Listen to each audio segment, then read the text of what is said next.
आर्थिक वृद्धि का तीसरा महत्वपूर्ण स्तंभ है। इसी दृष्टिकोण को आगे बढ़ाते हुए सक्षम आंगनबाड़ी और पोषण 2 कार्यक्रमों को सशक्त बनाया गया है। इन कार्यक्रमों का उद्देश्य बच्चों, गर्भवती और स्तनपान कराने वाली महिलाओं तथा किशोरियों का कल्याण सुनिश्चित है। इसके अतिरिक्त मोदी सरकार ने बजट के माध्यम से देश भर में ऑनलाइन प्लेटफॉर्म पर कार्यरत 1 करोड़ से अधिक गिग वर्कर्स वो होते हैं जो ऑनलाइन प्लेटफॉर्म पे उपलब्ध होते हैं और हम ऑनलाइन प्लेटफॉर्म पर उनकी सर्विसेज को ले सकते हैं। ये 1 करोड़ से अधिक गिग वर्कर्स की ज़रूरतों को भी पहचाना है। इन श्रमिकों को सामाजिक पहचान देने के लिए उन्हें पहचान पत्र जारी किए जाएंगे और उन्हें ई श्रम पोर्टल पर पंजीकृत कराया जाएगा जिससे वो रिकॉर्ड में आए। और फिर उसके बाद क्या होगा? उसके बाद उन सभी को आयुष्मान कार्ड देंगे, 5 लाख रुपए तक के मुफ्त में इलाज की। आपको मालूम है कि इस समय जो मापदंड है उसमें 55 करोड़ लोग आयुष्मान भारत जन आरोग्य योजना 5 लाख रुपए तक मुफ्त में कहीं भी इलाज करा सकते हैं। 55 करोड़ लोगों को जन आरोग्य योजना के अंतर्गत आयुष्मान कार्ड दिया गया है। और अभी 70 साल से ऊपर के जो नागरिक हैं उन सबको, चाहे वो किसी भी जाति के हों, क्या आमदनी है, उससे कोई मतलब नहीं, उम्र का क्राइटेरिया, उसमें 6 करोड़ लोगों को और जोड़ा है। और अभी ये 1 करोड़ ऐसे गिग वर्कर्स, यदि वो किसी कैटेगरी में नहीं आते हैं और वो ऑनलाइन प्लेटफॉर्म पर रजिस्टर्ड है और वो काम कर रहे हैं, तो उनको भी आयुष्मान कार्ड देने का निर्णय इस बजट में सरकार ने किया है। मैं आज भारतीय जनता पार्टी के जिलाध्यक्ष आदरणीय वीरेंद्र गुप्ता जी के साथ अनिल पटेल जी जो हमारे सह मीडिया प्रदेश के प्रभारी हैं, प्रवक्ता हैं, और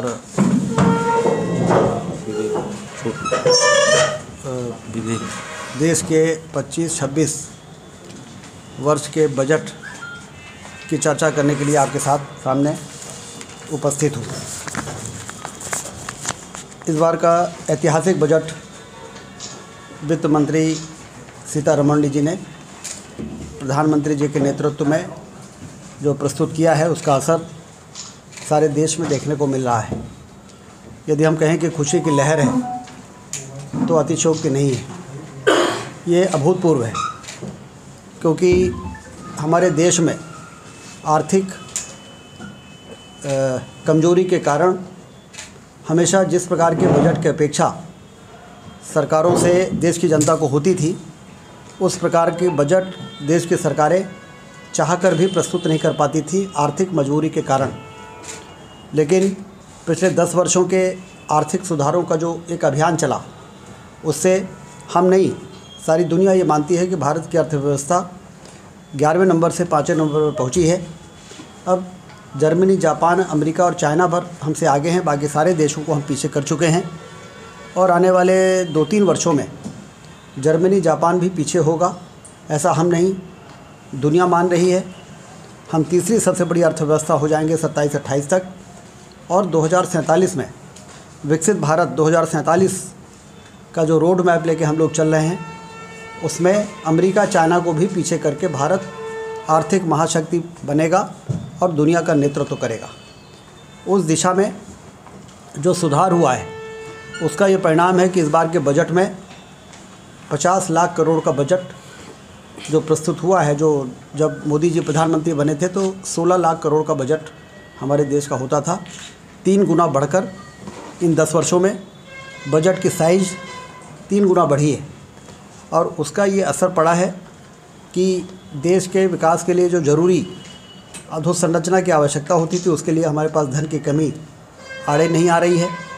नदी जोड़ो योजना में यदि मध्य प्रदेश में केन बेतवा नदी को जोड़ने के लिए 75,000 करोड़ की आवश्यकता है, और यदि काली सिंध, पार्वती और चंबल को जोड़ने के लिए यदि 1 लाख करोड़ की आवश्यकता है, तो वो भी बड़ी आसानी से 90% केंद्र सरकार देने के लिए सक्षम है, जो कि सिंचाई की नहरों का जाल बिछाकर और आर्थिक तरक्की का, हरित क्रांति लाने का जो सपना है उसको पूरा करने का काम हम कर पा रहे हैं। स्थापित किए जाएंगे, ये बहुत महत्वपूर्ण निर्णय है, क्योंकि कैंसर जिस प्रकार से तेज़ी से बढ़ रहा है, कैंसर के रोगियों की पीड़ा को प्रधानमंत्री जी ने महसूस किया है और उनको यदि कोई रिमोट एरिया का कोई व्यक्ति को कैंसर हो गया है तो कीमो वगैरह लेने के लिए फिर उनको भोपाल जाना पड़ता है, लंबी दूरी तय करनी पड़ती है। तो इस प्रकार की फैसिलिटी हर ज़िले में स्थापित करने के लिए उसको नाम दिया है डे केयर कैंसर सेंटर। वहाँ वो जाएंगे, वहाँ पर वो दिन भर के लिए एडमिट रहेंगे, उनका जो भी इलाज हो सकता है वो हो जाए और अपने घर आ जाएंगे। फिर जब उनको बुलाया जाएगा तो फिर जाएंगे।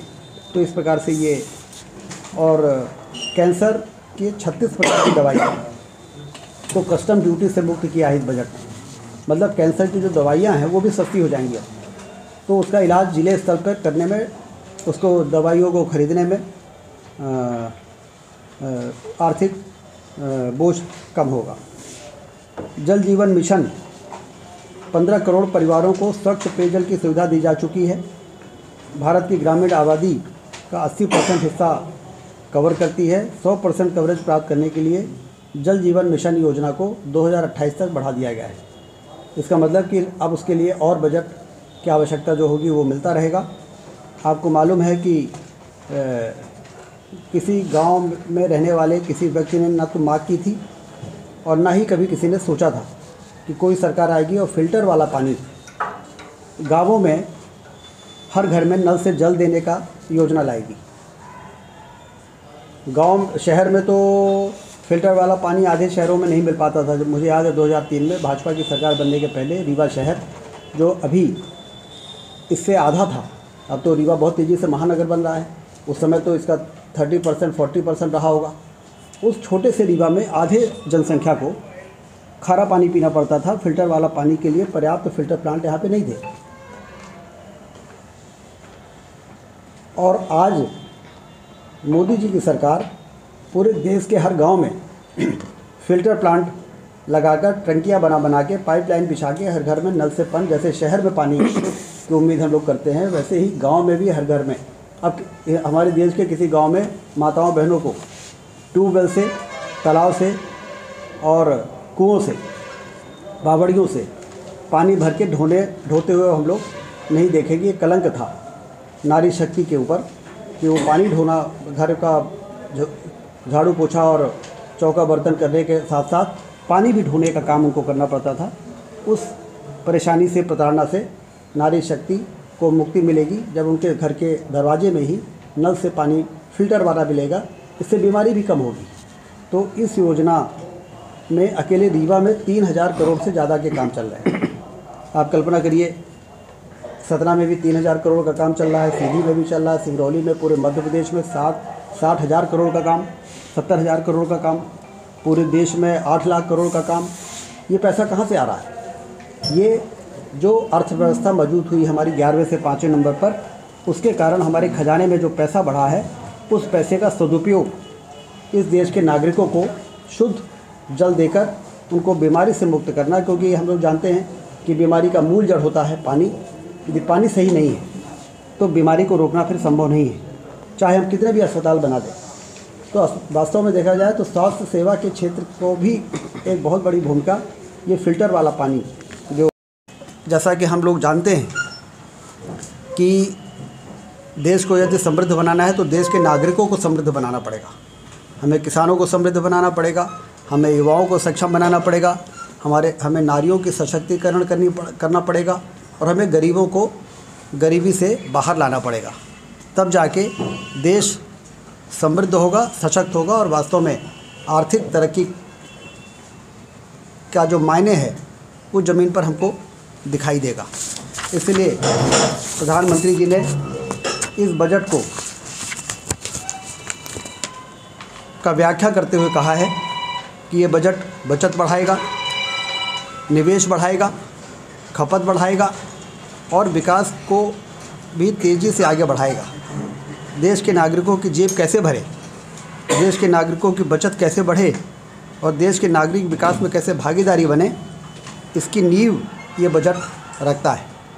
ये वो शब्द हैं जो समग्र रूप से पूरे देश के चित्र को किस प्रकार से पूरा किया जा सकता है, ये बातें प्रधानमंत्री जी ने इस बजट की व्याख्या करते हुए कहा है। और उसी कड़ी में सिर्फ कहा नहीं है, इनकम टैक्स में 12 लाख रुपए तक की आमदनी वाले बहुत बड़े मध्यम वर्ग को कर से मुक्त कर देना, ये इसने पूरे देश को प्रसन्न भी किया है और आश्चर्यचकित भी किया है। इतना बड़ा निर्णय, 7 लाख से सीधे 12 लाख, 1 लाख रुपये महीने जिसकी आमदनी है, अब उसको इनकम टैक्स नहीं देना पड़ेगा। इसका मतलब ये है कि 1 लाख रुपये उसकी बचत होगी और 1 लाख से 1.5 लाख रुपये जो उसकी बचत होगी, वो जो ये बचत बढ़ाएगा। देश के एक बहुत बड़े वर्ग का बचत को बढ़ाना, टैक्स फ्री कर देना। इसका मतलब कि वो शिक्षा में, स्वास्थ्य में, चीज़ों को खरीदने में अब वो ज़्यादा सक्षम हो सकेगा, ज़्यादा वो खर्च करेगा तो उत्पादन बढ़ेगा, निवेश बढ़ेगा। तो ये एक ऐतिहासिक निर्णय इस बजट में उन्होंने किया है।